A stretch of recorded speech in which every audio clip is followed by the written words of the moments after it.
Everyone, today we are going to discuss the concept of basic geometry, and this one is lesson number 9. So basically, I have to test that whether you can attempt these questions or not, and I will expect that you will try to solve these questions by yourself. Question number 1 A part, इसको जरा इसको कैसे solve करेंगे? Exactly तो first part में हम क्या करेंगे, हम इसको ये लिख सकते हैं कि that 32 plus 4a plus 84 is equals to 180 और फिर इसको रीअरेंज करेंगे 4a is equals to 180 minus 84 minus 32 नहीं होगा 360 के साथ बिकॉज ये वाला एंगल तो मिसिंग है ना, आपको तो ये एंगल भी नहीं पता ना, तो एक एंगल के साथ एक इक्वेशन में एक ही अननोन वेरिएबल होना चाहिए। आप लाइन ए बी के एंगल्स को कंसिडर कर रहे हो, अब इस लाइन ए बी के ये कंप्लीट एंगल्स का सम 180 होना चाहिए और इसमें ये तीन एंगल्स आ रहे हैं, तो ये क्या होगा 4a is equals to 96 minus 32 ऐसे ही है, and then this will be equals to a is equals to this will be 64 divided by 4, तो ये क्या हो जाएगा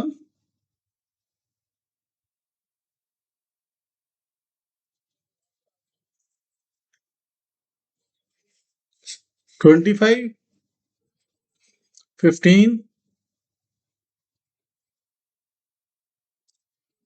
ओके इसको सिंप्लीफाई करने का वे ये होता है कि आप इस तरह से करते हो 4 1 जा 4, ठीक है, और 2 बच गए तो वो यहां आ गए, 4 6 जा 24, तो 16 आंसर होगा,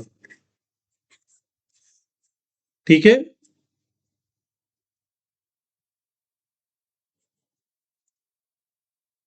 सिमिलरली अगर आप देखो तो ये बी कैसे फाइंड करोगे, बी के लिए आपको पता है कि this whole line C D को देखो, this whole angle should be equals to 84 plus 2b is equals to 180, ठीक है, and then 2b is equals to 180 minus 84, तो ये आपके पास क्या होगा b is equals to 96 divided by 2, तो b इज इक्वल्स टू क्या होगा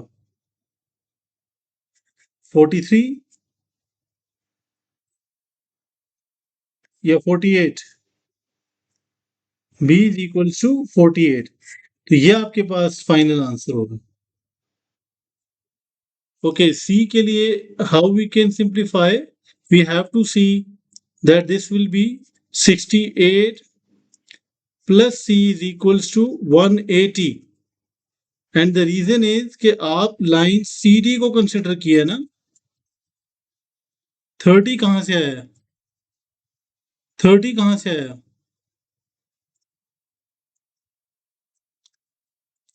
30 कैसे आएगा आप मुझे बताओ, ये देखो this will be a straight line ना, ये देखो ये स्ट्रेट लाइन है ना लाइन सी डी, तो लाइन सी डी के अगर आप एंगल्स को देखो तो वो एंगल्स कौन से बनते हैं, ये कंप्लीट बनते हैं ना, तो इसमें तो दो ही एंगल्स हैं, तो C is equals to 180 minus 68, तो ये क्या होगा आपके पास 112,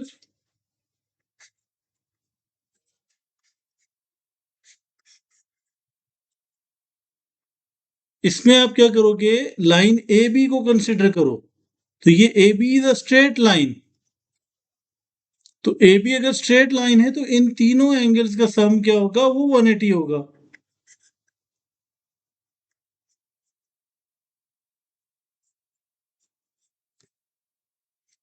इज इट क्लियर, तो अब इसको आप सिंप्लीफाई कर सकते हो 180 माइनस 30 माइनस 68 प्लस 5, तो ये क्या होगा 3d इज इक्वल्स टू 150 -63 और फर्दर क्या होगा?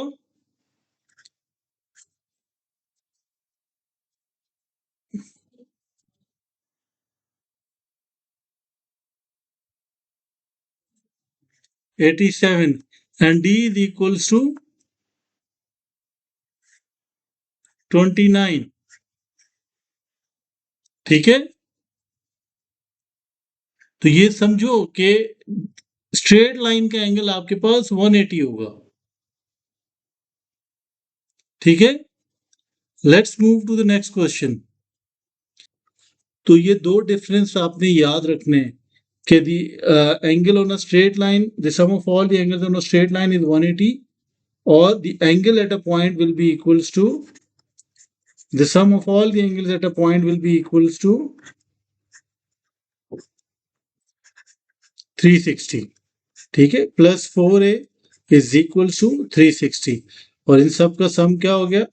10a इज इक्वल्स टू 360 और a is equals to 36।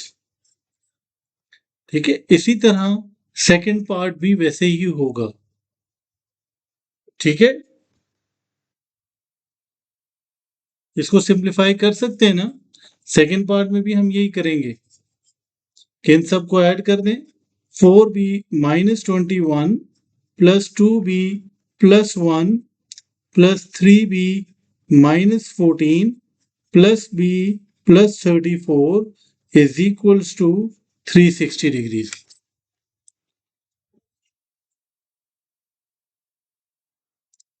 So b is equals to 29। तो b is equals to 29।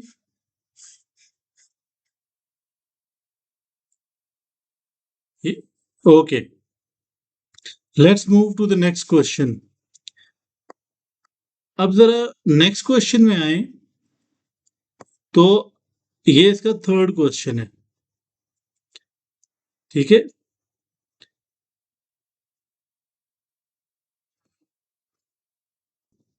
कि इसको 3a - 10 प्लस 38, ये 38 कहां से आया?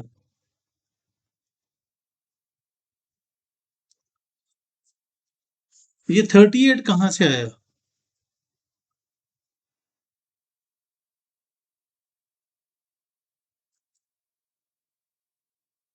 आप कैसे कह सकते हो कि ये अननोन 38 है? अननोन मींस ये सी और एफ की लाइन के दरमियान जो एंगल है वो 38 है। कैसे पता चला आपको?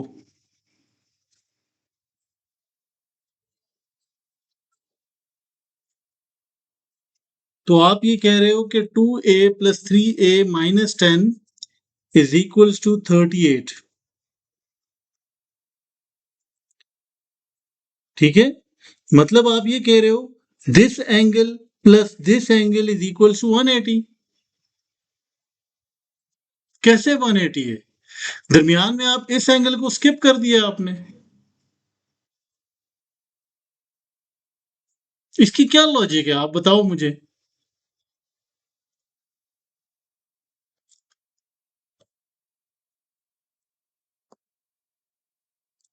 इसमें आप ये देखो कि आपके पास लाइन ई एफ और लाइन सी डी ये दो स्ट्रेट लाइंस हैं